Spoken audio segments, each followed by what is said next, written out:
She looked like an easy target. Then she revealed her secret and silenced every bully. A story by Heartfelt Tales.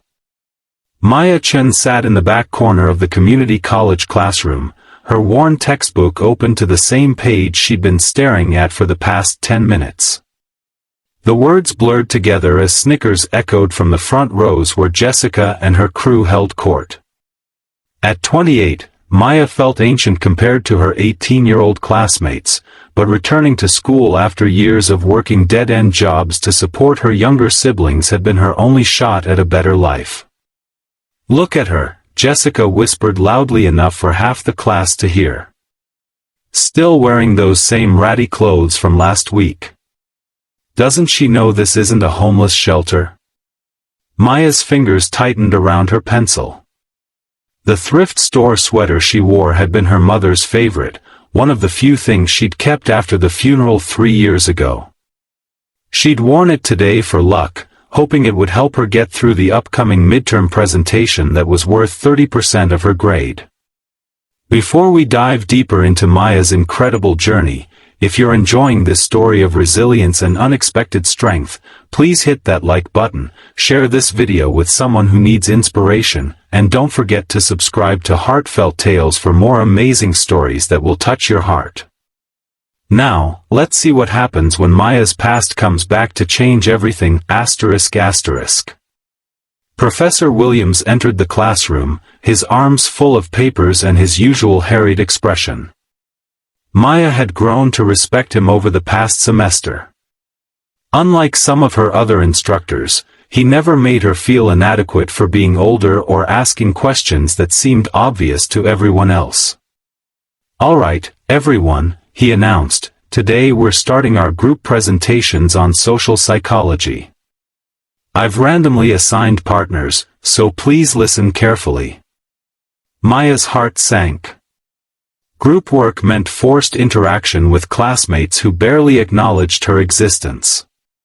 She'd learned to prefer working alone, where her ideas couldn't be dismissed or stolen by more confident speakers. "Maya Chen, you'll be partnered with Jessica Martinez and David Park," Professor Williams read from his list. The universe seemed determined to test her. Jessica turned around with a theatrical groan, her perfectly styled hair bouncing as she shook her head. "Seriously? We're stuck with the old lady?" David, Jessica's loyal follower, snorted. "This is going to tank our grade. She probably doesn't even understand half the concepts." Maya felt heat rise in her cheeks. She wanted to tell them about the psychology books she'd been reading since she was 15, about the research papers she'd written during her lunch breaks at the diner where she'd worked for 5 years. Instead, she simply nodded and gathered her things as the groups were dismissed to plan their presentations.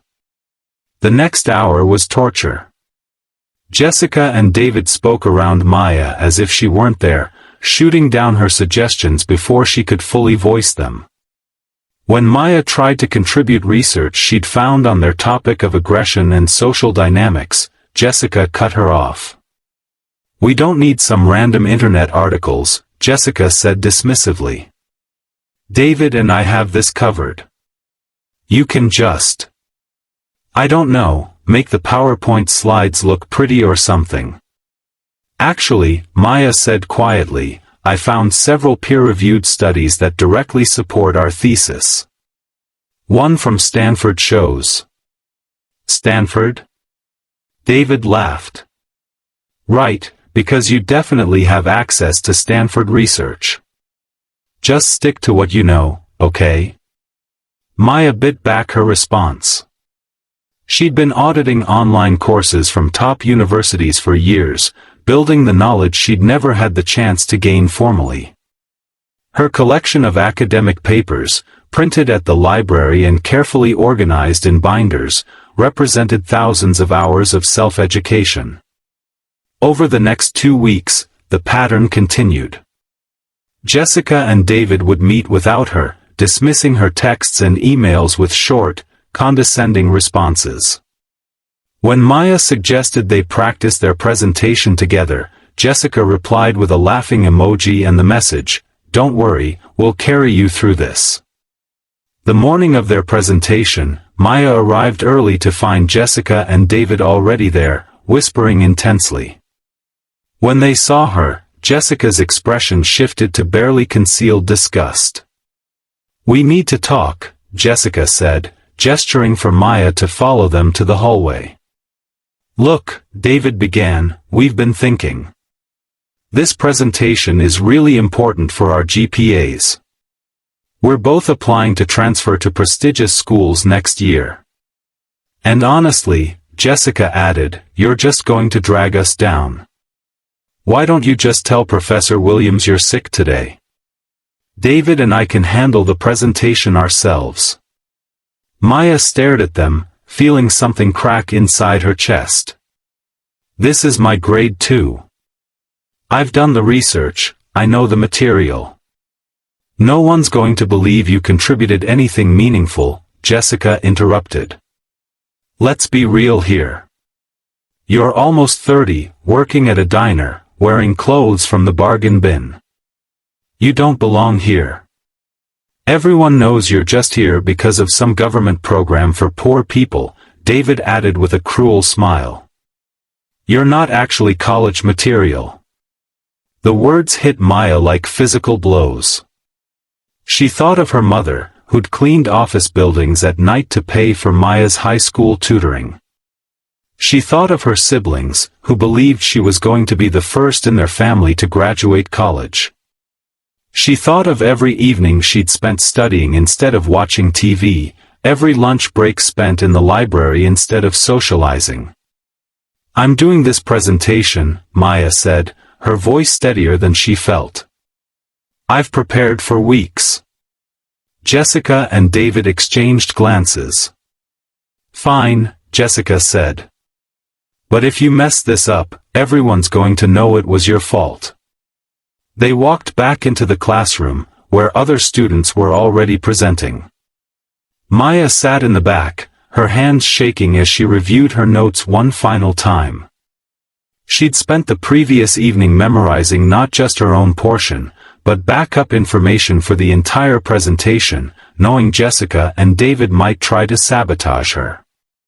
When Professor Williams called their group, Maya's heart hammered against her ribs. She followed Jessica and David to the front of the room, acutely aware of the 20 pairs of eyes watching her. Jessica began the presentation with polished confidence, her voice carrying easily through the room. David followed seamlessly, their practiced rhythm making it clear they'd rehearsed extensively without her. Then it was Maya's turn. She stepped forward, her worn notebook trembling in her hands. "Our research shows that aggression often stems from feelings of powerlessness," she began, her voice barely above a whisper. "Speak up," someone called from the back. "We can't hear you." Maya's cheeks burned. She cleared her throat and tried again, but her voice caught. The room felt impossibly large, filled with smirking faces and barely suppressed laughter. "Maybe she should just let the smart kids handle this," someone muttered. That's when something inside Maya snapped. Not into anger, but into clarity. She thought of her sensei, Master Rodriguez, who'd taught her that true strength came not from dominating others, but from finding calm in the storm. Maya had discovered mixed martial arts 3 years ago, after her mother's death left her feeling powerless and angry. She'd walked into Rodriguez's gym expecting to learn how to fight. Instead, she'd learned discipline, respect, and the difference between being strong and being cruel. "Actually," Maya said, her voice suddenly clear and carrying, "let me start over." She set down her notebook and looked directly at her classmates. Aggression and bullying behavior often emerge from insecurity and the need to establish dominance hierarchies. What's particularly interesting is how these behaviors manifest in group settings. For the next 10 minutes, Maya spoke without notes, weaving together research from behavioral psychology, sociology, and neuroscience. She discussed the Stanford Prison Experiment, the Milgram studies, and recent neuroimaging research on empathy and aggression. Her voice grew stronger with each sentence, her passion for the subject overriding her fear. The classroom had gone completely silent. Professor Williams leaned forward in his chair, clearly impressed. Even Jessica and David stood frozen, their planned conclusion forgotten. This connects directly to something we see in everyday life, Maya continued, her eyes finding Jessica's. People who feel insecure about their own worth often attempt to diminish others to feel better about themselves. It's a maladaptive coping mechanism that ultimately makes everyone less successful. She paused, letting the words sink in. The most interesting finding in recent research is that kindness and collaboration actually activate the same reward centers in the brain as winning a competition. In other words, we're neurologically wired to feel good when we help others succeed. Maya concluded by seamlessly connecting their research to broader social implications, discussing how understanding these psychological mechanisms could reduce bullying and improve educational outcomes. The room erupted in applause. Professor Williams stood up, something Maya had never seen him do after a presentation. "That was exceptional work," he said. "Maya, your analysis was graduate-level quality. Where did you find some of those studies?" "I've been researching this topic for several years," Maya replied simply. "It's something I'm passionate about." As students gathered their things, several classmates approached Maya with questions about her research. For the first time all semester, she felt like she belonged in the classroom. Jessica and David stood by their desks, their earlier confidence replaced by obvious embarrassment. As the room emptied, Jessica approached Maya hesitantly. "Look," she began, "I guess. I mean, you really knew your stuff up there." Maya studied Jessica's face, seeing past the makeup and attitude to the insecurity underneath. "Thank you," she said simply. "I'm sorry," Jessica continued, the words coming out in a rush. "We were wrong to exclude you. And the things we said, that was messed up." David nodded reluctantly. "Yeah, we were being jerks. Your presentation was actually really good." Maya felt the familiar calm that came after a difficult training session at the gym. She could have unleashed years of hurt and frustration, could have used her newfound respect from classmates to humiliate Jessica and David the way they'd humiliated her. Instead, she remembered Master Rodriguez's teachings about true strength. "Everyone makes mistakes," Maya said. "What matters is what we do next." Over the following weeks, the dynamic in the classroom shifted completely. Students who had ignored Maya began seeking her out for study groups.